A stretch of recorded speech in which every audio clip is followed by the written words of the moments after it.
Last month, the Russian government passed stricter social media laws due to backlash from the war. But any speech opposing the government can result in 5 to 15 years in prison. U.S. leaders believe it's Russia's attempt to crack down on what they see as fake news. Local 5's Larissa Leone reports on how the laws are affecting an Iowan's family and friends' lives. Dr. Anastasia Williams works at the University of Iowa. Before becoming a resident of the Hawkeye State, she was born and raised in Russia. That's where many of her family and friends still live. She says watching the Russian government's new laws affect them is traumatic for her. We are watching ourselves and what we say, trying to sometimes use euphemisms just to talk about things. Being careful while talking over the phone isn't the only worry of Williams.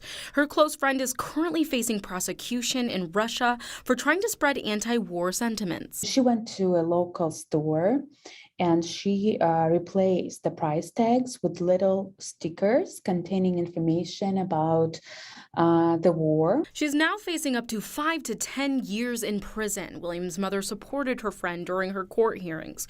She says there's limited access to attending these hearings and the rules are strict. My friend Alexandra didn't have a chance to drink water for more than 48 hours at all. It's like very, there are kind of types of even torture, right, of not providing a person any food or water. Dr. Williams says here in the U.S., it can be hard for us to understand where people in Russia stand on whether or not they support the war. She says many Russians are finding it difficult to support anything at all. Facebook and Instagram are considered to be extremist in Russia, so people just feel so limited in what they can do and what information they can get.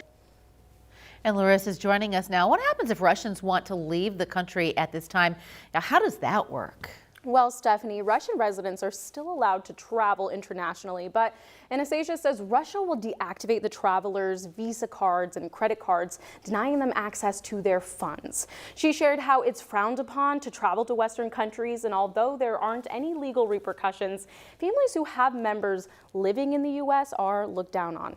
She spoke about Russian documents requiring you to list if you have a family member with a green card. So very complicated both at home and if you're trying to leave. Absolutely. All right, Larissa, thank you so much.